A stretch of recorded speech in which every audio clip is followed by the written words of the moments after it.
कुछ रनर्स सूरज के उगते ही उस दरवाजे में भूल भुलैया का नक्शा बनाने जाते थे और पिछले 3 साल से ही वो लोग बाहर निकलने का रास्ता ढूंढ रहे थे, लेकिन अभी तक उन्हें कोई कामयाबी नहीं मिली थी। लेकिन सभी रनर्स को रात होने से पहले वहाँ से बाहर निकलना पड़ता था और अगर कोई ऐसा नहीं कर पाता था तो मजबूरन उसे अपनी रात उस भूल भुलैया में ही गुजारनी पड़ती थी। और आज तक एक भी इंसान वहाँ से रात के बाद जिंदा लौट कर नहीं आया, क्योंकि उस भूल भुलैया में ग्रीवर्स नाम के राक्षस मौजूद थे। अब वो नया लड़का किसी भी हाल में एक रनर बनना चाहता था। इस पर न्यूट ने उसे बताया कि रनर सिर्फ खास लोगों को उनकी काबिलियत देखकर ही बनाया जाता है। तभी अचानक से न्यूबी को एक धक्का लगा और वो धक्का गैली और उसके साथी से अनजाने में लगा था, जो उस वक्त आपस में कुश्ती कर रहे थे। और तभी गैली ने उस नए लड़के को एक रेसलिंग मैच के लिए बुलाया, जिसमें उन्हें एक दूसरे को सर्कल से बाहर फेंकना था। जिसने दूसरे को पहले फेंक दिया वो जीत जाएगा। इसके लिए वो नया लड़का भी तुरंत ही तैयार हो गया, जिसके बाद मैच शुरू होते ही गैली ने अपनी काबिलियत दिखानी शुरू कर दी। इधर वो नया लड़का अपना पूरा जोर लगा रहा था, पर तभी गैली ने उसकी लात पर लात मारकर उसे नीचे गिरा दिया, जिसके चलते उसका सर काफी तेजी से जमीन पर लगा। लेकिन खुशकिस्मती से इस झटके के चलते न्यूबी को अपना असली नाम थॉमस याद आ गया।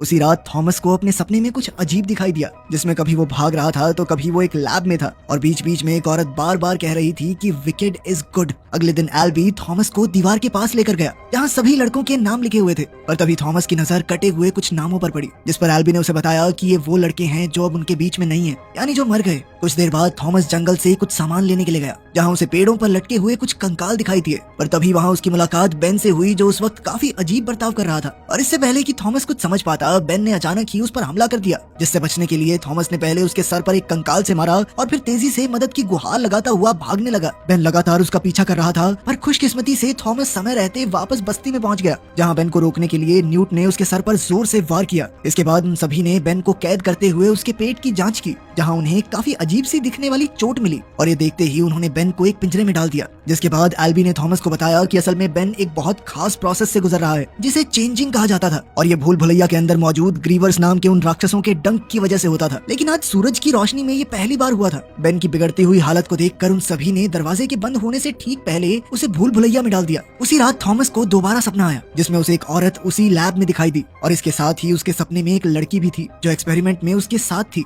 अगली सुबह थॉमस ने देखा कि एल्बी के रनर ना होने के बावजूद भी वो दरवाजे के अंदर गया था, जिस पर न्यूट ने उसे बताया कि असल में एल्बी बेन के पैरों के निशानों के जरिए ये पता लगाने गया है कि आखिर उसे डसा कहाँ गया था। साथ ही उसने बताया कि एल्बी इस जगह पर सबसे पहले आया था और उस लिफ्ट में से और लड़कों के आने से पहले उसने पूरा 1 महीना यहाँ पर अकेले बिताया था।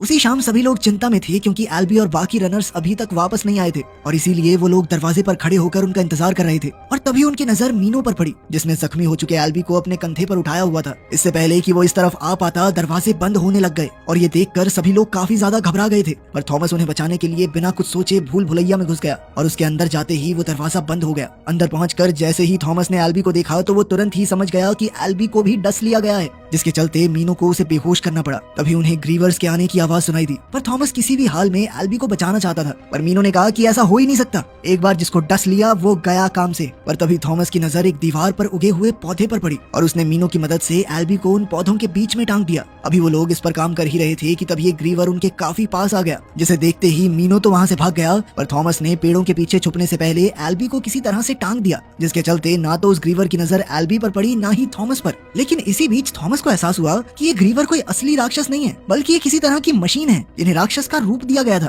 रोबोट है ये। ग्रीवर के वहाँ से जाते ही थॉमस दोबारा अपने काम पर लग गया, पर तभी उसे अपने कंधे पर कुछ अजीब सा महसूस हुआ और जब उसने ऊपर देखा तो उसके सामने एक ग्रीवर था, जिसने तुरंत ही उसका पीछा करना शुरू कर दिया। थॉमस अपनी जान बचाने के लिए पूरी रफ्तार से भाग रहा था, पर वो ये बात अच्छे से जानता था कि वो ऐसे तो नहीं बच पाएगा और इसीलिए उसने अपने दिमाग का इस्तेमाल करते हुए दीवार पर उगी हुई झाड़ियों पर छलांग लगा दी। और जब वो ग्रीवर उसका पीछा करते हुए वहाँ कूदा तो उसके लंबे लंबे नाखून उसमें फंस गए, जिसके चलते थॉमस को थोड़ा सा समय मिल गया और तभी मीनो भी वहाँ पहुँच गया। तभी थॉमस का ध्यान बंद होती हुई दीवारों पर पड़ा और इसी का फायदा उठाते हुए वो ग्रीवर को ऐसी जगह ले गया जहाँ की दीवारें तेजी से बंद हो रही थी और अपने बड़े शरीर की वजह से वो ग्रीवर दीवार के बीच में ही कुचला गया। अगली सुबह सभी लोग ये देखकर हैरान थे कि थॉमस और मीनो पूरी रात भूल भुलैया में बिताकर भी एल्बी को जिंदा वापस ले आए। जिसके बाद मीनो ने उन्हें बताया कि थॉमस के प्लान की वजह से ही वो लोग एक ग्रीवर को मारने में कामयाब हो गए। कुछ देर बाद सभी लोगों ने एक मीटिंग की, जहां गैली थॉमस को नियम तोड़ने के लिए सजा देना चाहता था, पर वहीं मीनो के मुताबिक उन्हें थॉमस को एक रनर बना देना चाहिए, क्योंकि वो बहुत टैलेंटेड है। और उसके इस सुझाव से गैली को छोड़कर सभी लोग सहमत थे। पर तभी उन्हें लिफ्ट के ऊपर आने की आवाज सुनाई दी, जो कि इतनी जल्दी नहीं आनी चाहिए थी। और जब वो लोग वहाँ पहुंचे तो उन्हें लिफ्ट में एक लड़की दिखाई दिखाई दी, जिसे देखते ही थॉमस ने उसे पहचान लिया क्योंकि वो वही लड़की थी जिसे उसने सपने में देखा था। और उस लड़की के साथ एक नोट भी था जिसमें लिखा था कि वो वहाँ आने वाली आखिरी सदस्य है। तभी अचानक से वो लड़की होश में आई और उसने थॉमस को उसके नाम से बुलाया, जिसके तुरंत बाद वो फिर से बेहोश हो गई। उस लड़की को एक हट में भेजने के बाद अब थॉमस का कहना था कि वो दोबारा उस भूल भुलैया में जाना चाहता है क्योंकि उसे अब भी अपने सवालों के जवाब नहीं मिले थे। और इसीलिए मीनो ने थॉमस के साथ जाने के लिए 3 और रनर्स को तैयार किया। और जब वो लोग भूल भुलैया के अंदर पहुंचे तो उन्हें वहाँ एक मरा हुआ ग्रीवर दिखाई दिया, जिसकी टांग को काटने के बाद उन्हें एक अजीब सा दिखने वाला डिवाइस मिला, जिसे वो अपने साथ ले गए। और बस्ती में वापस आते ही वो लोग उस डिवाइस की जांच करने में लग गए, जिस दौरान उन्हें डिवाइस पर विकेड नाम लिखा हुआ मिला, जो उस बॉक्स में आने वाले सामान पर भी लिखा होता था। और इसका मतलब एकदम साफ था कि जो भी उन लोगों को सामान भेजता था उसी ने ग्रीवर्स को भी बनाया था। थॉमस अभी भी उस डिवाइस की जांच में लगा हुआ था, पर वहीं गैली का मानना था कि उसे इतने सारे नियम तोड़ने के लिए सजा मिलनी चाहिए। वहीं न्यूट का मानना था कि थॉमस को एक और रात भूल भुलैया में बितानी चाहिए, जिसके बाद उसे सही तौर पर रनर घोषित कर दिया जाएगा। इसके बाद मीनो थॉमस को एक हट में लेकर गया जहाँ उसने भूल भुलैया का एक पूरा नक्शा बनाया हुआ था, जिसमें 8 अलग अलग सेक्शन बने हुए थे। और उसके मुताबिक भूल भुलैया हर रोज एक नया सेक्शन खोलती थी और वहाँ सब कुछ एक पर्टिकुलर पैटर्न से ही चलता था। तभी थॉमस की नजर उस डिवाइस पर लिखे हुए 7 नंबर पर पड़ी, जिससे उसने हिसाब लगाया कि वो राक्षस उसी सेक्शन से आया होगा। उसी वक्त वो लड़की भी होश में आ गई, जिसके बाद उसने एक वॉच टावर पर चढ़कर बाकी सबके ऊपर सामान फेंकना शुरू कर दिया। और जैसे ही उसने थॉमस को वहाँ देखा तो उसने सामान फेंकना बंद कर दिया, जिसके बाद वो उस लड़की से बात करने के लिए ऊपर गया। और उस लड़की को अपने नाम टेरेसा के अलावा कुछ भी याद नहीं था। और बेशक वो थॉमस का नाम नींद में ले जरूर रही थी, पर असल में तो वो उसे भी नहीं जानती थी। पर थोड़ी देर तक बात करने के बाद टेरेसा ने उसे जो कुछ भी बताया वो सब कुछ थॉमस के सपने से मेल खा रहा था। तभी टेरेसा ने अपनी जेब से 2 नीले रंग की बॉटल्स निकाली, जिनके ऊपर वही विकेड लिखा हुआ था। थॉमस को याद था कि उसने अपने सपने में सुना था विकेड इज गुड, और इसीलिए उसने एल्बी को उसी बॉटल का इंजेक्शन देने का फैसला किया ताकि वो लोग उसे ठीक कर सकें। पर जैसे ही वो इंजेक्शन देने के लिए आगे बढ़ा तो एल्बी ने चिल्लाना शुरू कर दिया, पर मौका मिलते ही टेरेसा ने उसे वो इंजेक्शन लगा दिया। और इसके बाद गैली ने उस रात के लिए थॉमस को एक पिंजरे में डाल दिया। और थोड़ी देर बाद चक चुपचाप उसके लिए खाना लेकर आया और अपनी बातचीत के दौरान चक कहने लगा कि वो अपने माँ बाप से एक बार मिलना चाहेगा। पता नहीं कैसे दिखते होंगे, उसे उनकी शक्ल भी नहीं याद थी, लेकिन इसके बावजूद उसने उनके लिए एक डॉल बनाई थी जिसे वो उन तक जैसे तैसे पहुंचाना चाहता था। और उसकी ये बात सुनकर थॉमस ने वादा किया कि वो जल्द से जल्द उन सबको वहाँ से बाहर निकालेगा।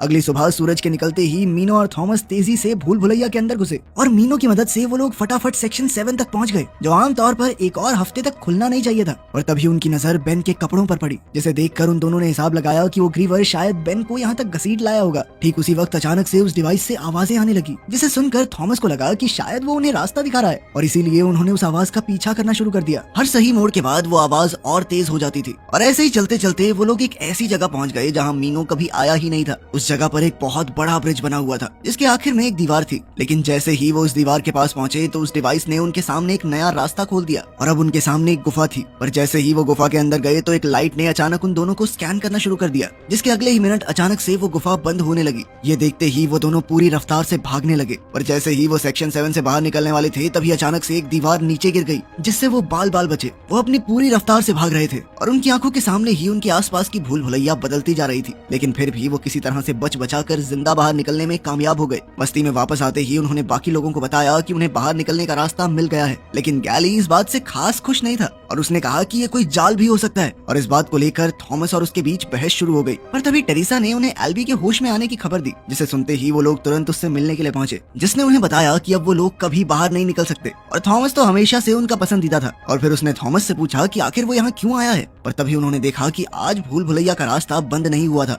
बल्कि कुछ नए दरवाजे खुल गए थे। ये देखकर थॉमस एक प्लान बनाना चाहता था, पर अब इसके लिए समय नहीं बचा था क्योंकि ग्रीवर्स बहुत तेजी से उनकी तरफ बढ़ रहे थे। ये देखकर सभी लोग अपनी जान बचाने के लिए भागने लगे, पर उस वक्त भी उन्हें कुछ लड़कों के चिल्लाने की आवाज सुनाई दे रही थी, जिन्हें ग्रीवर्स ने अपना शिकार बना लिया था। गैली और कुछ लड़के बॉक्स के अंदर छुप गए थे। वहीं थॉमस, टेरेसा और कुछ दूसरे लड़के खेतों में छुपे हुए थे। पर तभी एक ग्रीवर ने अपनी पूंछ से एक लड़के को उठा लिया। वो लड़का लगातार अपने बाकी साथियों के पास पहुंचने की कोशिश कर रहा था, पर इसी दौरान एक एक करके कई लड़के ग्रीवर्स का शिकार बनते जा रहे थे। तभी एक ग्रीवर ने उनका रास्ता रोकने की कोशिश की, जिस पर टेरेसा ने एक लैंप फेंक कर उसे आग लगा दी। सभी लोग अपनी पूरी रफ्तार से भाग रहे थे, पर तभी अचानक से एल्बी नीचे गिर गया। लेकिन ठीक उसी वक्त एक ग्रीवर भी उनकी तरफ बढ़ रहा था और उसे रोकने के लिए थॉमस उस डिवाइस के साथ ग्रीवर के सामने जाकर खड़ा हो गया। ठीक उसी वक्त हंटर्स ने उस ग्रीवर पर हमला कर दिया, जिससे उन लोगों को वहां से भागकर एक हट में छुपने का मौका मिल गया। पर अगले ही सेकंड उस ग्रीवर ने छत से हमला करके एक और लड़के को उठा लिया, जिसके बाद उस राक्षस ने चक को भी उठाने की कोशिश की, पर थॉमस और उसके साथियों ने किसी तरह से उसे बचा लिया। पर इसी बीच उस राक्षस ने एल्बी को उठा लिया। ये सब खत्म होने के बाद जब वो सब बाहर निकले तो उन्होंने देखा कि उनके अलावा सिर्फ वही लोग बचे थे जो बॉक्स के अंदर छुपे हुए थे। बाहर आते ही गैली ने थॉमस को पीटना शुरू कर दिया, क्योंकि उसके मुताबिक इस सब में सिर्फ थॉमस की ही गलती थी। पर थॉमस को अभी भी अपने सवालों के जवाब नहीं मिले थे और इसीलिए उसने ग्रीवर के जहर से भरे इंजेक्शन को खुद को लगा लिया, जिसके तुरंत बाद वो बेहोश हो गया। पर बेहोशी की हालत में उसे दोबारा वही सपना आया, जिसमें वो एक लैब में टेरिसा के साथ था, जहाँ कुछ लड़कों पर एक्सपेरिमेंट किए जा रहे थे। जब उसे दोबारा होश आया तो सिर्फ टेरिसा उसके साथ थी, और तभी कुछ लड़कों ने उसे बताया कि उसकी गैर मौजूदगी में गैली ने सब कुछ अपने कंट्रोल में ले लिया था, और साथ ही उसने सभी को ये विश्वास दिला दिया था कि इस सब में सारी गलती थॉमस की है। पर उनकी ये बात सुनकर थॉमस ने अपनी गलती को मान भी लिया, जिसके बाद उसने सभी को बताया कि असल में वो लोग किसी भूल भुलैया में नहीं है, बल्कि ये तो एक टेस्ट है जिसे पार करके उन्हें बाहर निकलना होगा, और ये सब विकेड नाम की एक कंपनी अपने एक्सपेरिमेंट के लिए कर रही है। साथ ही थॉमस और टेरिसा भी एक वक्त पर विकेड के लिए काम करते थे। कुछ देर बाद थॉमस और टेरिसा को गैली के पास ले जाया गया, जो उस दीवार पर लिखे नामों पर कांटा लगा रहा था, और अब गैली थॉमस और टेरिसा को वापस भूल भुलैया में भेज